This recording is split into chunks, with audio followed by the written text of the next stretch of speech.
इसको एक बार फिर से हम दोहरा दे रहे हैं। यहां पर याद रखिएगा, जब हम लोग घाटे की वित्त व्यवस्था की बात कर रहे हैं तो यहां पर 100 रुपया जो हमारा रिसिप्ट है उसके जगह पर सरकार 120 रुपया खर्च करती है। तो यहां पर याद रखिएगा रिसिप्ट से ज्यादा एक्सपेंडिचर हो जाता है। अब ये जो एक्सपेंडिचर ज्यादा हो गया तो ये जो 20 रुपया ज्यादा खर्च किया गया वो कहां से आया, हमारा लोन से आया।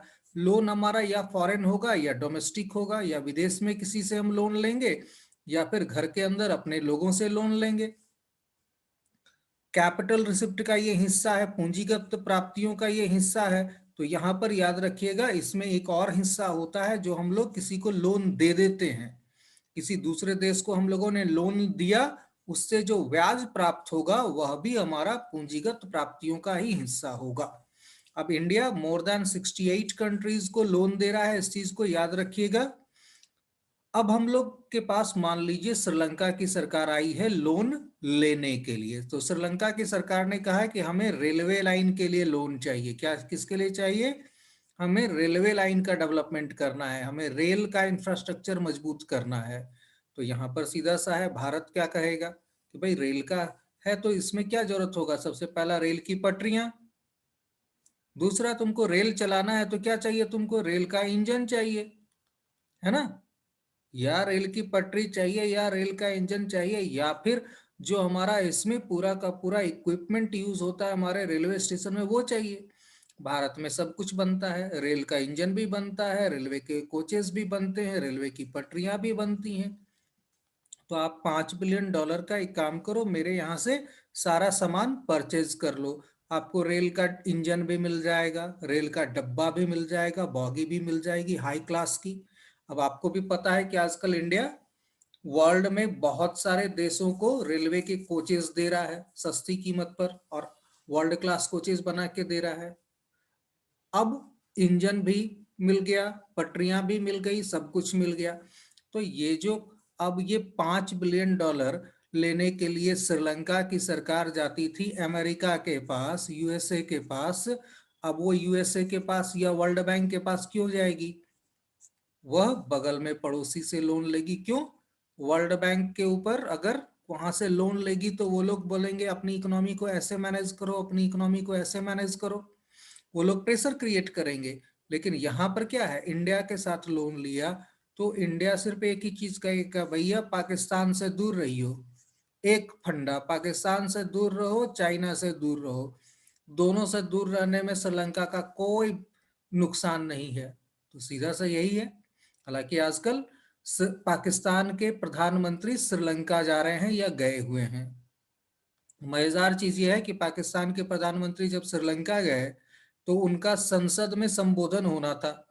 अब संसद में संबोधन होना था, भारत के प्रेशर की वजह से संसद का संबोधन ही कैंसिल कर दिया। बोला कि ना ना, तुमको संसद में बोलने नहीं देंगे भाई, तुम पता नहीं क्या क्या बोलेगा, क्योंकि पाकिस्तान वाला कुछ भी बोलेगा बोलेगा तो इंडिया के विरोध में ही।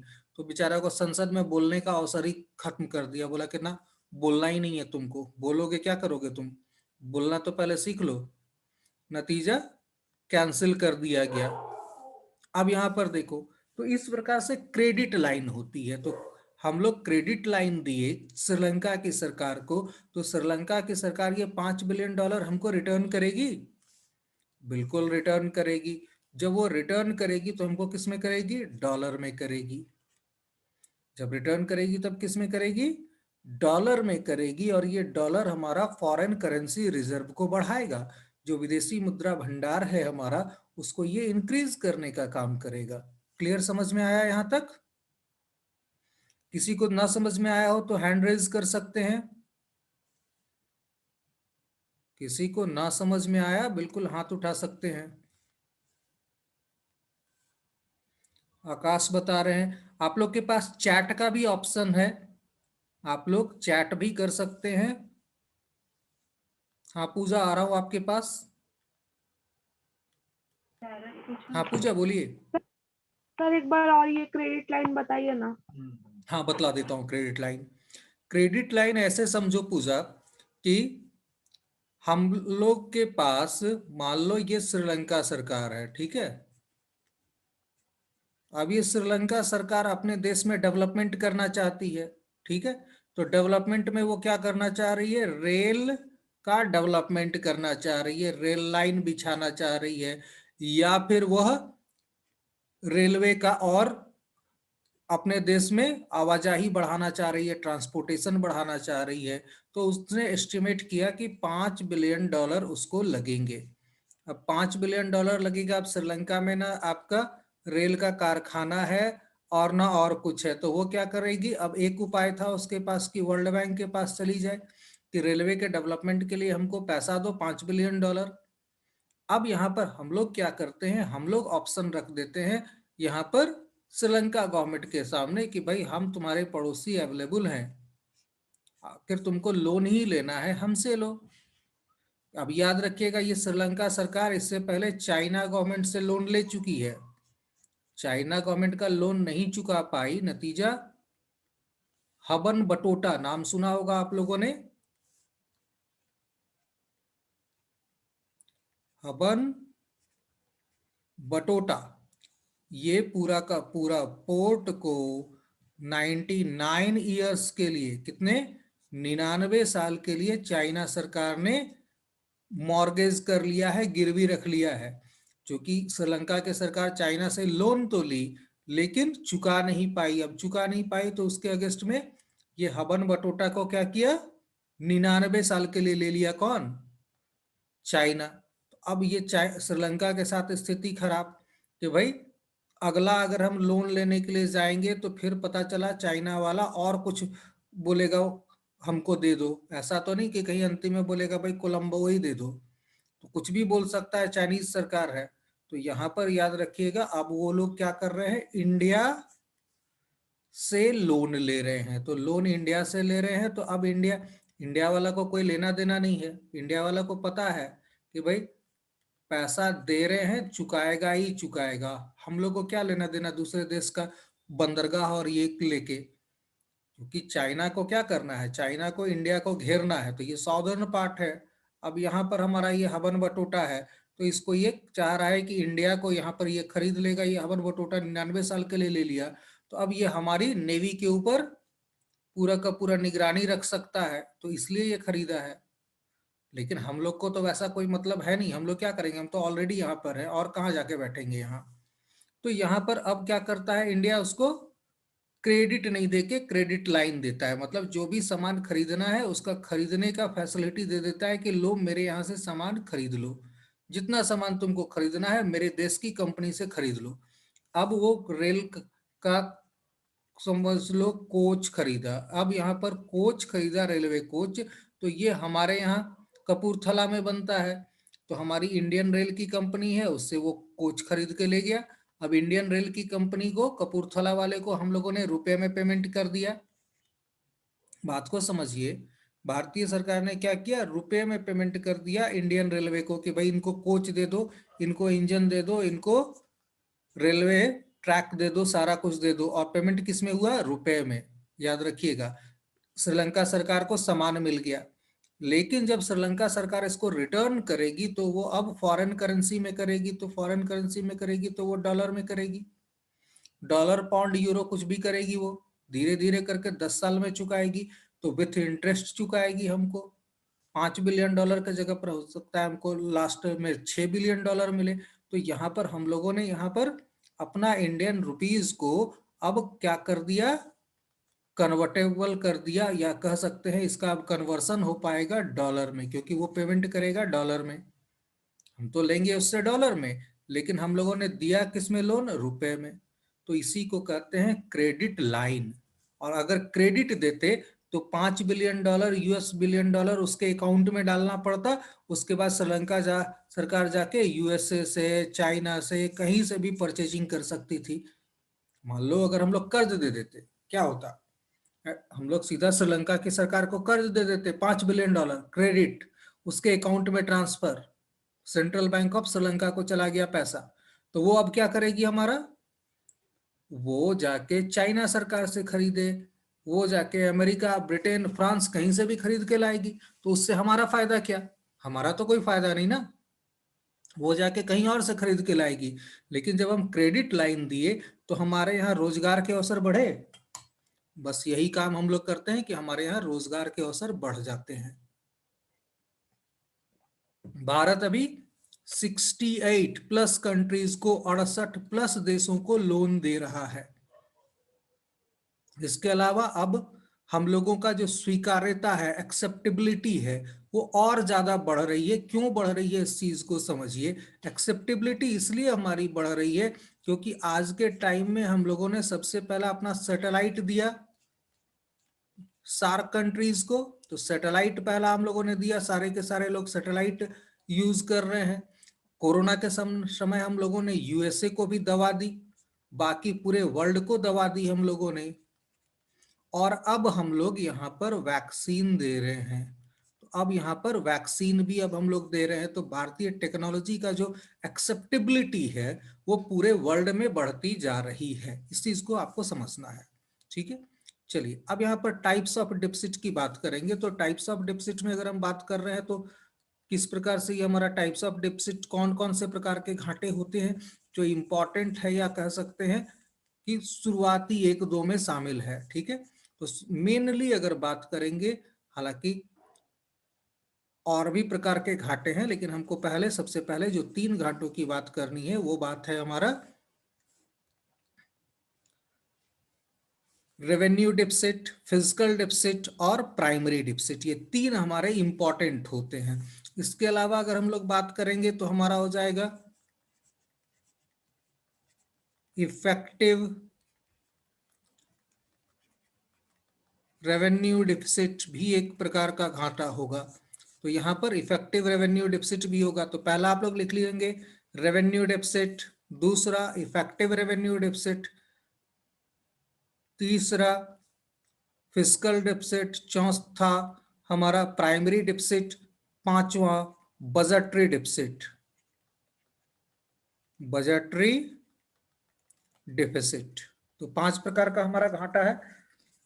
सबसे पहला इफेक्टिव रेवेन्यू डिफिसिट, दूसरा है हमारा रेवेन्यू डिफिसिट, फिस्कल डिफिसिट जो बहुत ज्यादा इंपॉर्टेंट है, हर जगह चर्चा होती है इसी फिस्कल डिफिसिट की, प्राइमरी डिफिसिट और बजटरी डिफिसिट। तो ये सारे के सारे हमारे हैं।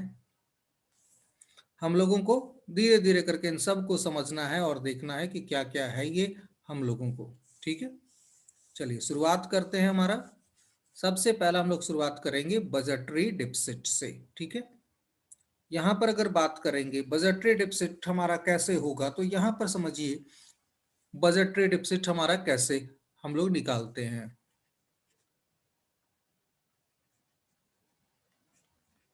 बजटरी डिफिसिट, अब ये बजटरी डिफिसिट कैसे निकलेगा, लिख लीजिए हमारा total expenditure minus total receipt, total expenditure minus total receipt.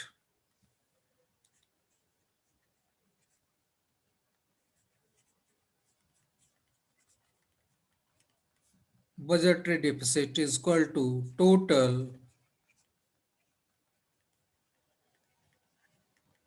expenditure minus total receipt. अब ये टोटल एक्सपेंडिचर और टोटल रिसिप्ट ये दो चीजें हैं, इनको भी हम लोग को देखना है।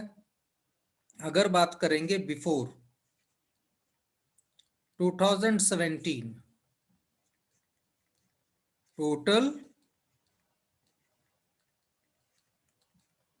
एक्सपेंडिचर, टोटल एक्सपेंडिचर अगर बात करेंगे तो टोटल एक्सपेंडिचर क्या था हमारा, plan expenditure plus non plan expenditure. तो plan expenditure plus non plan, इसको हिंदी में लिखेंगे हम लोग योजनागत व्यय, और दूसरा यहां पर हो जाएगा गैर योजनागत व्यय। 2017 में हम लोगों ने दोनों को मर्ज कर दिया। ये जो हम लोगों ने बात किया प्लान और नॉन प्लान, आज के टाइम में ये दोनों का दोनों हमारा एक ही चीज कहलाता है, टोटल एक्सपेंडिचर। अब कोई प्लान नहीं है, अब कोई नॉन प्लान नहीं है। पहले दो टाइप का एक्सपेंडिचर होता था, एक प्लान एक्सपेंडिचर और दूसरा नॉन प्लान एक्सपेंडिचर। तो बजटरी डिफिसिट हमारा बात करेंगे सीधा सा, total expenditure minus total receipt. अब टोटल एक्सपेंडिचर हम लोगों ने देख लिया। प्लान एक्सपेंडिचर, प्लान एक्सपेंडिचर में बताता हुआ चलो, ऐसा एक्सपेंडिचर होता था जिसको योजना बना के खर्च करते थे। जिसको क्या करते थे? योजना बना के खर्च करते थे। और ये जो नॉन प्लान था, यहां पर there is no need to plan it, कोई योजना बनाने की जरूरत नहीं है, कोई योजना बनाने की जरूरत नहीं है। क्यों? ऑलरेडी बनी हुई योजना है, ऑलरेडी योजना बनी हुई है, तो फिर क्यों बनाएंगे? सवाल यहां पर यह है। तो यहां पर याद रखिएगा, योजना बनाने की जरूरत नहीं है, non plan, that means there is no need to plan it because it was previously planned. ये पहले से बना हुआ है, कोई नया योजना नहीं बनाना है। ठीक है, पहले से तय है कि हाँ हमको बनाना है, मतलब बनाना है, पहले से बना हुआ है, अब क्या बनाएंगे। ठीक है, तो यहां पर ये हो गया नॉन प्लान एक्सपेंडिचर। कौन कौन सा पैसा होता था नॉन प्लान में, जरा देख लीजिए। नॉन प्लान एक्सपेंडिचर, अब इसको कुछ लोग कंफ्यूज हो जाते हैं, नॉन प्लान एक्सपेंडिचर को कह देते हैं कि यह आकस्मिक, कभी बाढ़ आ गया, भूकंप आ गया, उसके ऊपर होने वाला खर्चा है। याद रखिएगा, बाढ़ भूकंप सबके लिए है कंटीजेंसी फंड, आपदाकालीन फंड होता है, उससे पैसे निकालते हैं। बाढ़ आ गया, भूकंप आ गया, तो सबके लिए क्या है? Contingency fund. अब ये कंटीजेंसी फंड क्या होता है हमारा, ये समझ लीजिए। ये कंटीजेंसी फंड हमारा एक प्रकार का ऐसा फंड है जो आपदा में आपका खर्च किया जाता है। जैसे एग्जांपल याद कीजिए, आज से 3 साल पहले केरला में बाढ़ आ गई थी। अब केरला में बाढ़ आ गई तो 600 करोड़ रुपया सीधा तुरंत निकाल के दिया गया, किसको? केरला गवर्नमेंट को, कि ये लीजिए 600 करोड़ रुपीज, ये आपका आपदा के लिए है। राष्ट्रीय आपदा तो नहीं इसको डिक्लेयर किया गया, लेकिन फिर भी आपदा प्रबंधन के लिए 600 करोड़ रुपीज दिया गया। अब सरकार 600 करोड़ रुपए का जब हिसाब किताब देगी तो फिर इसका अगला 600 करोड़ भी दिया जा सकता है। बात समझ में आया? कोई बड़ा डिजास्टर होता है तो तुरंत 600 करोड़ रुपया दे दिया जाता है कि आप मैनेज करो, काम शुरुआत करो, और खर्चा होगा हम और देंगे। तो यहां पर यह आपदा कंटीजेंसी फंड से ये पैसे निकाले जाते हैं। तो कंटीजेंसी फंड में है कि आप पैसे तो दे रही है सरकार, लेकिन उसका आप खर्चा तो बताओ कि कहाँ खर्च किए हैं, और जैसे बतला दिया तो फिर आपको अगला पैसे की जरूरत है तो वो भी मिल सकता है। तो नॉन प्लान्ड एक्सपेंडिचर में खर्चा कहाँ पर होता है हमारा? डिफेंस में, रक्षा क्षेत्र में हमारा खर्चा होगा। इसके अलावा हमारा पेंशन में खर्च होगा। कितना आदमी रिटायर हुआ ये तो सबको पता है ना। तो रक्षा में, पेंशन में, विदेश संबंध में जो खर्चा होता है, तो ये सब नॉन प्लान एक्सपेंडिचर है, इसको कभी चेंज नहीं किया जा सकता। होना है मतलब होना है, होगा ही होगा। तो ये नॉन प्लान एक्सपेंडिचर है। प्लान एक्सपेंडिचर में क्या होगा हमारा?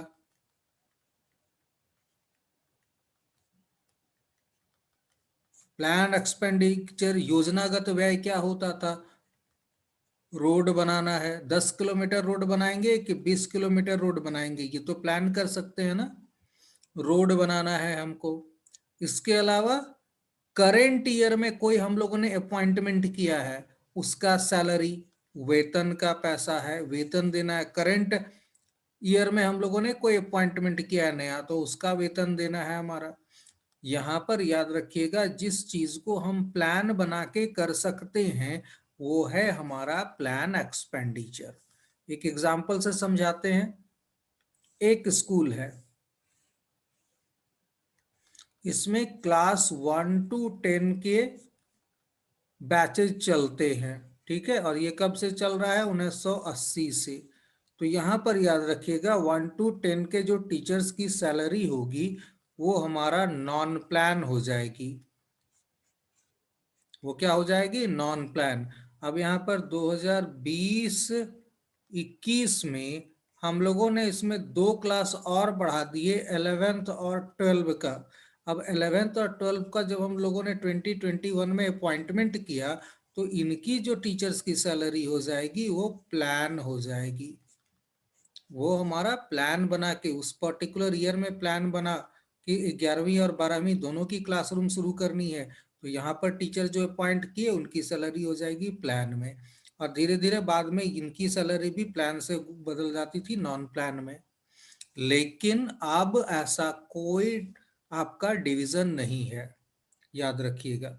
तो अब ऐसा कोई भी डिवीजन नहीं है, जब भी चाहे आपका प्लान नॉन प्लान दोनों को मिक्सअप किया हुआ है, अब कोई डिवीजन नहीं है। तो 2017 के बाद से ना कोई प्लान ना कोई नॉन प्लान। अब यहां पर आते हैं टोटल रिसिप्ट। दूसरा हिस्सा था, हम लोगों ने लिखा था total expenditure minus total receipt, total प्राप्तियां। तो टोटल प्राप्तियां टोटल रिसिप्ट कैसे होगा हमारा? याद रखिएगा 10 मिनट के बाद आपका लॉग आउट हो जाएगा, 10 मिनट्स के बाद लॉग आउट हो जाएगा, आपको फिर से लॉग इन करना पड़ेगा। ये जो सेशन होता है जूम का ये 40 मिनट का ही होता है, तो 40 मिनट के बाद आपको फिर से अगेन लॉग इन करना है। तो जो नए स्टूडेंट हैं वो लोग ध्यान देंगे कि आपको फिर से लॉग इन करना पड़ेगा आफ्टर 40 मिनट्स। हो चुका है 30 मिनट्स हो चुका है 10 मिनट के बाद। ठीक है, तो टोटल रिसिप्ट। अब यहां पर टोटल रिसिप्ट हमारा क्या है? पहला हमारा रेवेन्यू रिसिप्ट। अब यहां पर एक रेवेन्यू रिसिप्ट, दूसरा हमारा कैपिटल रिसिप्ट। एक रेवेन्यू रिसिप्ट होगा हमारा, दूसरा क्या होगा हमारा? कैपिटल रिसिप्ट होगा। तो एक रेवेन्यू रिसिप्ट, दूसरा कैपिटल रिसिप्ट। अब रेवेन्यू भी हमारा दो प्रकार का है, एक है हमारा टैक्स रेवेन्यू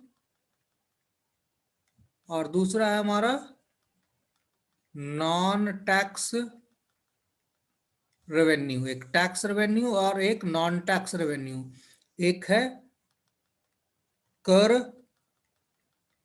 राजस्व और दूसरा है हमारा गैर कर राजस्व। ध्यान देंगे इसको, एक को कह रहे हैं रेवेन्यू रिसिप्ट दो पार्ट में, एक हमारा टैक्स रेवेन्यू, दूसरा नॉन टैक्स। टैक्स वाले को कह रहे हैं कर राजस्व और दूसरा नॉन टैक्स वाले को कह रहे हैं गैर कर राजस्व। दोनों में क्या अंतर होता है ये समझ लीजिए। टैक्स रेवेन्यू, टैक्स कितने प्रकार का है हमारा? डायरेक्ट है और हमारा क्या है? इनडायरेक्ट। प्रत्यक्ष कर और अप्रत्यक्ष कर, दो प्रकार के कर हैं, डायरेक्ट टैक्स और इनडायरेक्ट टैक्स। सबने सुना होगा। डायरेक्ट टैक्स क्या होता है हमारा? यहां पर होगा हमारा, कोई बतला सकता है डायरेक्ट टैक्स का दो एग्जाम्पल? कोई बता सकते हैं क्या डायरेक्ट टैक्स का एग्जाम्पल?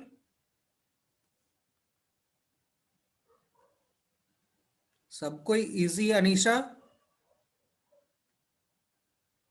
आकाश, डायरेक्ट टैक्स और इनडायरेक्ट टैक्स का अंतर?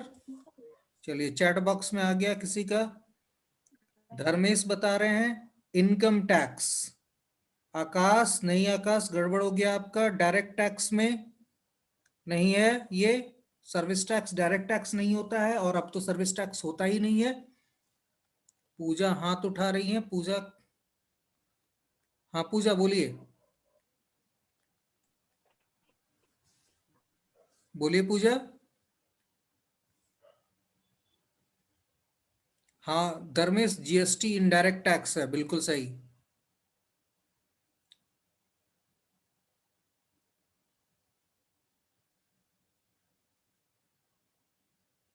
विश्वजीत, डायरेक्ट इनडायरेक्ट, हाँ ठीक है। चलिए यहाँ पर ध्यान दीजिएगा क्या हमारा है। डायरेक्ट टैक्स में अगर बात कर रहे हैं तो डायरेक्ट टैक्स में कौन कौन सा टैक्स होता है ये देख लीजिए। डायरेक्ट टैक्स में आप सबसे ज्यादा जो सबसे बड़ा टैक्स है आपका वो है कॉर्पोरेशन या कारपोरेट टैक्स, जिसे हिंदी में कहते हैं निगम कर। हिंदी में क्या कहते हैं इसको? निगम कर, जो सोनू निगम के भाई पर लगता है, नहीं कि म्यूनिसिपैलिटी लगाती है इसको। निगम कर क्या हुआ? सोनू निगम के ऊपर कर लगता है या हमारा नगर निगम लगाता है इसे? निगम कर दोनों में से कुछ नहीं होता है, ये कंपनीज के ऊपर लगता है। कारपोरेट टैक्स किसके ऊपर लगेगा? कंपनीज के ऊपर, उसकी इनकम के ऊपर, कंपनी की इनकम के ऊपर लगता है निगम कर, याद रखिएगा। ये ना नगर निगम का कर है ना फिर सोनू निगम के ऊपर कर है, तो दोनों में से कोई कर नहीं है ये कंपनीज के आपके इनकम के ऊपर लगता है। तो ये हो गया हमारा कारपोरेट टैक्स। दूसरा हमारा हो गया इनकम टैक्स। दूसरा इनकम टैक्स जो आपकी सैलरी से कट जाता है, आपका सैलरी से जो कट जाता है वो हमारा इनकम टैक्स। इनडायरेक्ट टैक्स में क्या है हमारा? इनडायरेक्ट टैक्स में अभी सारे इनडायरेक्ट टैक्स को मर्ज कर दिया गया है और एक बना दिया गया है GST, goods and service tax. Indirect tax maximum taxes को हम लोगों ने क्या किया है? मर्ज कर दिया है। अब ये मैक्सिमम इनडायरेक्ट टैक्स को मर्ज करके हम लोग के पास क्या है? जीएसटी। इसके अलावा एक इनडायरेक्ट टैक्स और यहाँ पर एक्साइज बचा हुआ है, तो आपका दो ही टैक्स आपको देखने को मिलता है, एक जीएसटी दूसरा एक्साइज। तो यही दो टैक्स आपको देखने को मिल रहे हैं इनडायरेक्ट टैक्स में। और प्रत्यक्ष कर, प्रत्यक्ष कर जो आदमी की सीधी पॉकेट से निकल जाए वो हमारा क्या है? Direct tax. इनडायरेक्ट टैक्स ये भी कस्टमर ही देगा, लेकिन इसको देने का माध्यम दुकानदार के माध्यम से होगा। आ रहा हूं धर्मेश आपके पास। हाँ धर्मेश बोलिए, अनम्यूट कर लो अपने आप को। हाँ सर, ये हाउस टैक्स जो हम लोग लगाते हैं वो डायरेक्ट में आता है या फिर इनडायरेक्ट में आता है? हाउस टैक्स आपका म्युनिसिपैलिटी लगाती है। तो किसके हाउस टैक्स अंतर्गत आएगा वो? हाँ लगता है, वो म्युनिसिपैलिटी लगाती है, वो लोकल बॉडी टैक्स में आता है। तो ये जैसे डायरेक्ट इनडायरेक्ट से यो अलग है। हाँ वो डायरेक्ट इनडायरेक्ट से अलग है ना, उसको सेंटर गवर्नमेंट लगाई ना स्टेट गवर्नमेंट लगाई, उसको लगाई म्युनिसिपैलिटी।